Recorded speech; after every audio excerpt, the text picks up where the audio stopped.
ఎదుర్కొంటాం, కానీ దీనికి once for all solution తీసుకురావాల్సింది. అండ్ కర్ణసాగర్ గారు, ఇవాళ చూస్తే దేశవ్యాప్తంగా అటు తెలుగు రాష్ట్రాలు కావచ్చు, అలాగే దేశంలో కొన్ని కీలకమైన ప్రాంతాల్లో మాక్ డ్రిల్ కూడా నిర్వహించారు. అంటే మాక్ డ్రిల్ నిర్వహించడం దానికి సంబంధించి మీరు ఏం చెప్తారు? అంటే మాక్ డ్రిల్ పై ఇప్పటికీ కొంతమందికి సరైన అవగాహన ఉండదు. ఈ మాక్ డ్రిల్ తెలుసుకోవడం అనేది ఎంతవరకు ఇంపార్టెంట్ అంటారు?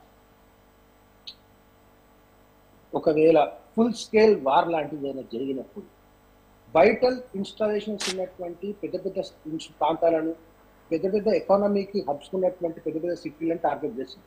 విలేజెస్ ని, టౌన్స్ ని టార్గెట్ చేయాలి.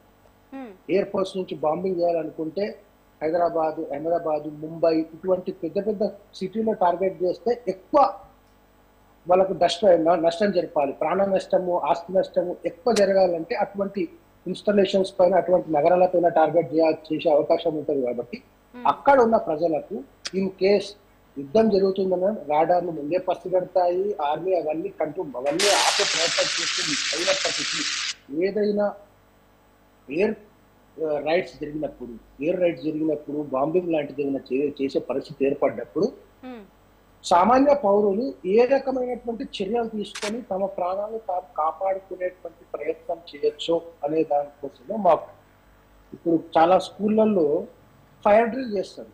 పిల్లలకు ఫాల్స్ అలారం పెట్టేసి పిల్లలందరినీ తీసుకుపోయి బయట గార్డెన్ లో